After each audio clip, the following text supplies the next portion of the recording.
Richard, wanna say hi? Say hello. Hello. Oh, okay. Yep. Kisses. Love you too. Yes. Okay. Hey guys, it's Joanna, and today we're gonna sit in with a cup of tea and just talk. I've been kind of requested by some of my friends to start talking a little bit more about wellness because it's a big area in my life, and I find mental health and physical health and all that stuff very important, and I do have some interesting views on how to kind of like manifest and view your own life path. So we're going to be kind of diving into a little bit of that discussion today with the topic of resisting comparison. So that's kind of what we're going to focus on today. Grab your tea or coffee, whatever time it is, and hope you enjoy this talk. I thought it would be smart today to start by reading a passage from a blog that I used to have. Well, I mean, it's still up, but I don't really post on there anymore now that I'm doing YouTube.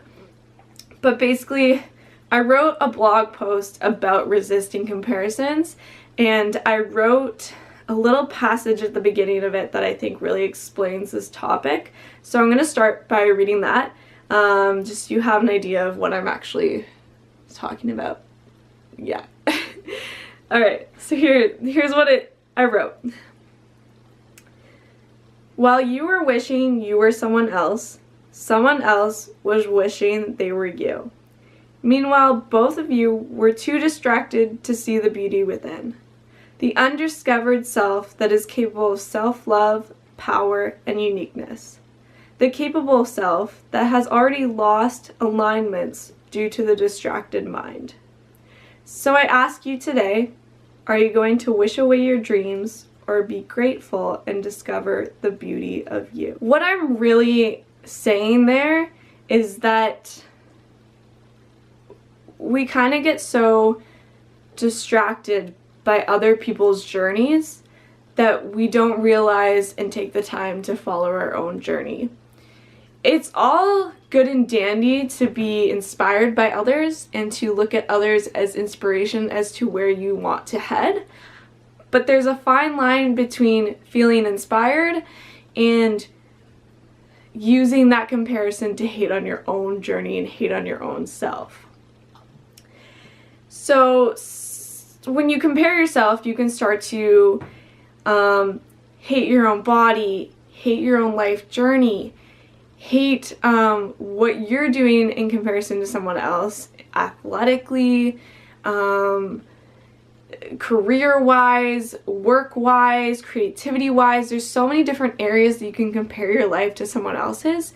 And like I was saying, it's all fine and dandy if you are comparing yourself in a way that is inspiring you. So for example, if you see someone living a very healthy life and you decide, you know what, that's inspiring me to change the way I'm eating or change the way I'm exercising or change the way I'm mentally seeing myself. That person has inspired me to switch around my life in a healthy way. Great. That is a great comparison. Great kickstart to a new life journey that you needed. But there's also a form of comparison that you start to hate on yourself, which with the way our social media is now is so easy to do. And this kind of comparison makes you hate your body, makes you hate the career you're in, makes you hate the type of creativity you have because you feel like it's not enough. You feel like you never get there. You feel like what you're doing is awful in comparison to what they're doing. So how do I give you an example?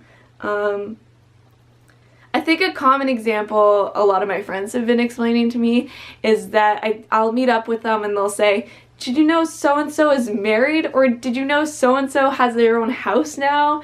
That they're finished school? That they have this sick career that's paying them so much money in BC in some awesome area?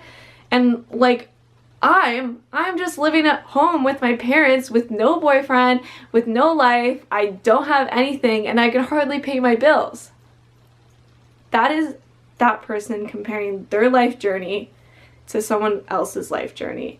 and feeling as though theirs is never enough. Not realizing that they're lucky to be living at home, that they're lucky to be living the career that they're on right now, and that they're lucky they're still learning in school. Their path is very different than this other person's path. So comparing the two, they're distracting themselves from what they are very grateful and lucky to have, because they only see what this person is doing and they're not seeing what their own self is doing. I think that the danger of comparing yourself to someone else is that you stop seeing your own successes, that you start seeing your own failures. And that's all you can start to see, which again is so easy because of the social media that we have now. For example, you start your morning every morning on your phone. You might say that's not you, but let's be real. You're probably watching me in the morning, or you're probably watching me before you're going to bed. So let's be real, it might be you. So let's say you start your morning by scrolling through Facebook. Oh, got a pop-up saying it's so-and-so's birthday. Cool. Start to creep them. Oh my god, look at the places they've been.